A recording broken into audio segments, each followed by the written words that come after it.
Hello everybody, welcome to the channel. You found the roaming bear. My name is Kyle, and today we have a crow barking at me. Just kidding. Paddy the Baddy is officially broken down. Story time. So if you guys are keeping along with the channel, we just went camping. I was down by Sugar Lake, north of Cherryville, and everything was fine. Every once in a while, I'd go to start Paddy after running it for a bit, and it almost like wouldn't want to start, idle a little weird, then straighten out. Didn't think much of it. Sometimes Paddy does weird things like that. Kept driving it, drove it all the way home, parked, and then as I was parked, I unloaded all my stuff, and then when I went to start it, it took me like 3 tries to get it started, just cranking. And then finally it started, but it was just barely idling, like just chugging. Did that for about 30 seconds, and then it straightened out. Drove it around to the front driveway, shut it off, got my stuff, and we ended up going to get groceries, so I was like, hey, we'll take Paddy. I just want to see if it'll start weird again and see if it does that again. Drove it down to the gas station, started and stopped fine there, took it to DeMille's, stopped and started fine there, took it to the grocery store, stopped and started fine there, get it to right here, starts running like crap again, pulled it right there, and it dies. I could smell like a little bit of electrical burning. That's what I thought it smelled like. And now it won't start. All it does is crank over. I can't hear the fuel pump going. So in today's video, we're going to try to diagnose what's going on with Paddy. I've kind of came to the conclusion that it's got to be a sensor that's shorting out. I'm a little concerned because I can't read the codes. So that means the ECM is not communicating. So I don't know. It's got a dead short somewhere that's blowing the EC, or what was it?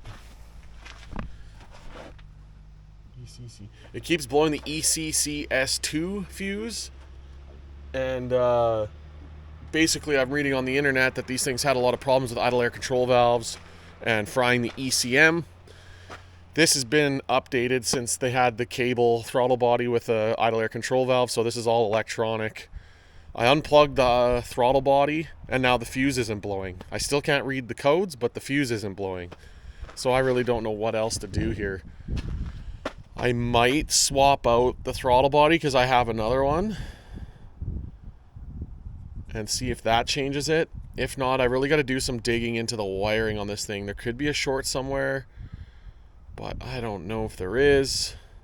I really just don't know what else to do here. I'm not much of an electronics guy. Diagnosing is not my forte. I like when a part breaks and I can just buy that part and swap it out and fix it, you know? So bear with me as we try to figure this out. Hopefully I don't bash my head open trying to do this. I might have to pull a call a friend card here on this one. We will see. Cam might be back before you know it. But hopefully I can figure this out. Basically what I've got going on so far is I've just unplugged the throttle body, and I was just gonna see, like, I thought maybe crank. These things are notorious for crank position sensors giving you grief and cam position sensors giving you grief. So it's kind of like if I just unplug those and then source of elimination, if I unplug it and it stops blowing the fuse, then theoretically I should have found my issue. It's not common for a sensor to short out, causing a fuse to pop like that, but it's not unheard of, I guess. But luckily for me, the first sensor I unplugged was the throttle body, and that fuse is no longer blowing. So here we are. Do I change out the throttle body? I'm leaning towards that. Okay, so I've been messing around with Paddy here for a little bit. Like I said before, I unplugged all the sensors: cam, crank, mass airflow, the valve on the HVAC, and the throttle body. That's all the sensors that fuse runs, and it still pops the fuse. So I plugged all that back in. Basically I've been using ChatGTP like a pleb. It said to try and unplug all the coil packs and then see what happens then. So I just did that, and now I just heard the pump freaking prime, and that fuse isn't blowing. So now I basically think I got it narrowed down to it's one of these coil packs or the wiring to a coil pack that's pooched. So I'll probably start plugging the coil packs in one by one and see if any of them blow the fuse, and then that way I should know which one it is, I guess. Maybe we're making some moves here? I don't know. You tell me. I'm almost done for the night, though. My hands are cold. Let's getting dark out. It's like 5 p.m. And yeah, my hands are getting cold. I don't know what the temperature says. It's +6 out right now, which is not bad at all. But yeah, I'm gonna see if my OBD scanner will scan now, which it's connected. Read codes, baby. Okay, I think we're making some moves here. I will probably check back with you tomorrow when I dig into this a little further. All right, back. Well slept, well worked, and we're ready to tackle Paddy again. All right, so cylinder number 3 is plugged in. All right, let's see if that blows it.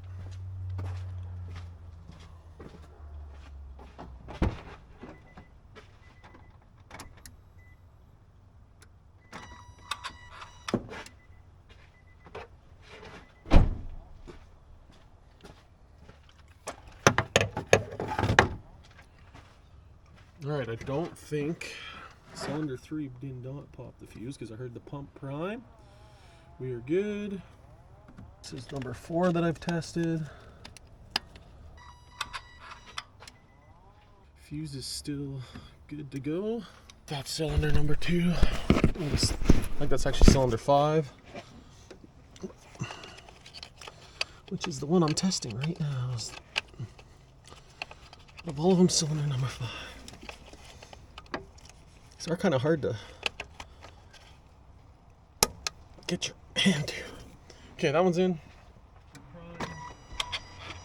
We're good. There we go. Alright. And the pump primed on that one as well, so that is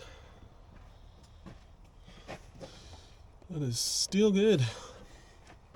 All right, so I'm gonna change this coil pack that's right down in there. So I think if I just pop this bracket off and move this wiring over, I should be able to weasel that guy in and out of there. So let's do it. All right, and with that bracket removed, looks like we have a pretty clear shot down to that, down to this coil pack. All right, so just taking a look at this old coil pack. It's got a tiny bit of oil residue on there. Or I don't know if that's oil or... There's definitely a little bit of oil on there.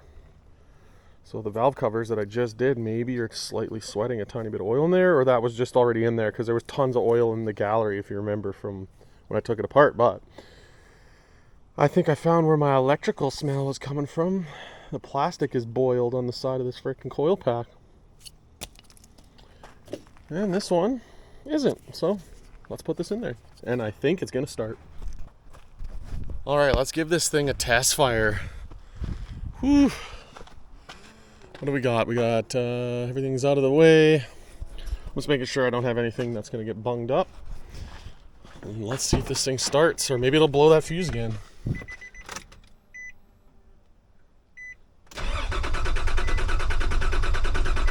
Uh-oh. I didn't hear the pump prime. Weird. I think I remember why it doesn't start. As I lay on the ground, I remember I unplugged the crank position sensor. Don't mind the rear main seal sweat, but I did not plug that back in.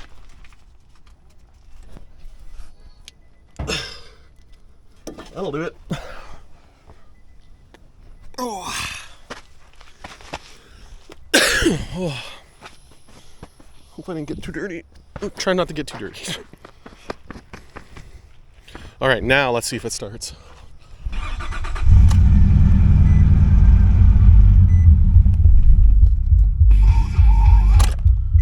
Okay.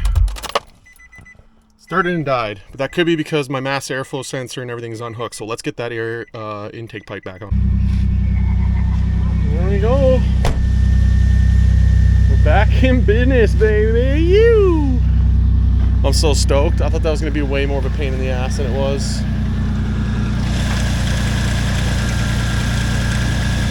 We're back, baby. Let's go.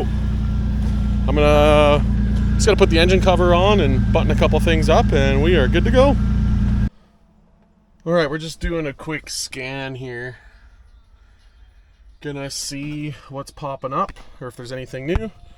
And if not, we're gonna go for a spin around the block, and we'll see what happens. All right, I think we got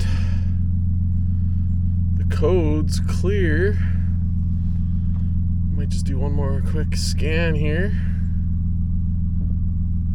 I think we're good. I'm so happy that wasn't like a huge pain in the ass to fix, because that's exactly what I was thinking it was gonna be. Oh, it's not limbo or nothing.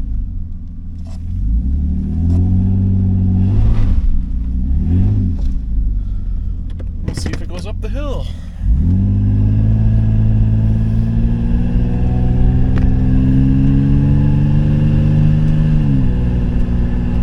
It appears that we are back in business. See that look right there? That's a happy Kyle. Hell yeah. All right. I think the next project of the day is going to be throw some spark plugs onto the Versa. So let's get into that after I get home. All right, Patty's put away in the uptown driveway, and now he's got to play musical Nissans and get the Versa in the carport.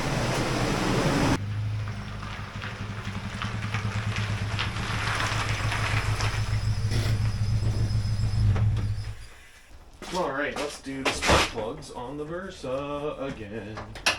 These are kind of annoying because you gotta frickin' take the intake manifold off. But, a couple 10 mils, intake manifold off, bing bang boom, we're there. 13 mil, alright, so intake is loose.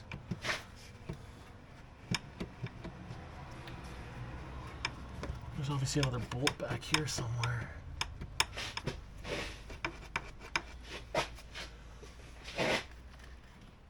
Alright, we popped the throttle body off and just got enough room, and the remaining bolt that's holding is behind the throttle body right here. Kind of a pain, but not too bad. Alright, so unplug and unhook the idle air control valve, PCV valve on the far side, and once that's all unhooked, theoretically, this should just swing right on out here. Quite a bit of oil running through the valleys, but it'd be so nice to get a front-facing manifold for this thing.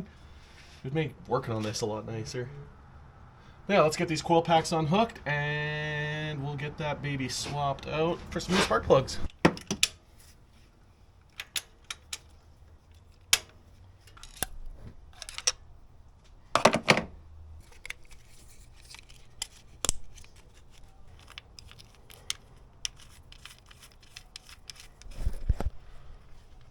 All right, halfway through it. 2 more left to go.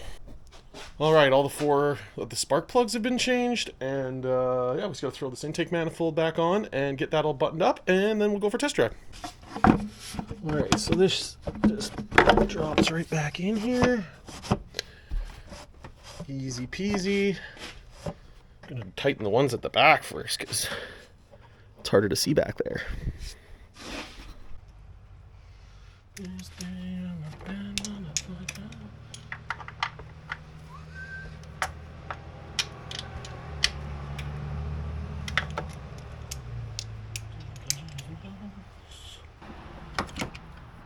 Must be getting close to 4. There's getting to be lots of traffic on the road.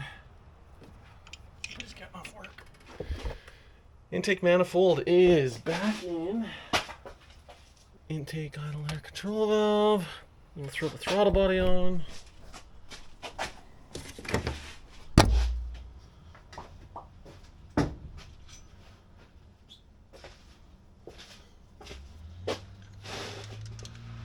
It's kind of nice with these plastic intakes have O-rings on them. I think this is probably got to be almost the first car I've ever owned with a plastic intake manifold on it. I guess Patrick has one.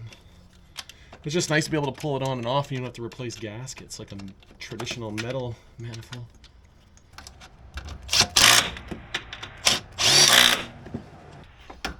That is back on. Plug the sensor back in. That's on.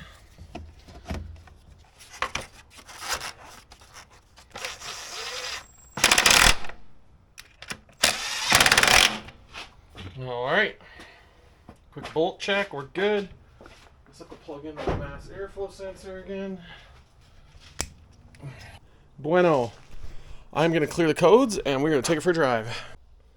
All right, continue. We got 3 pending codes. We got misfire cylinder 1, random multiple cylinder misfire detected, O2 sensor bank. Huh. Those all could be to do with that, maybe. Clear all codes, yes. All right, so as of right now, my check engine light is gone. Seems like the misfire's gone.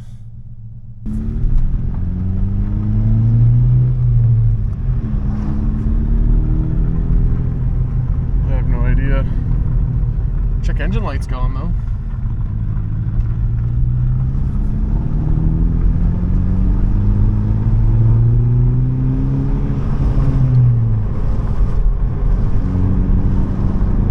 I don't know. I think it's running good. I'll have to see why that traction light's on.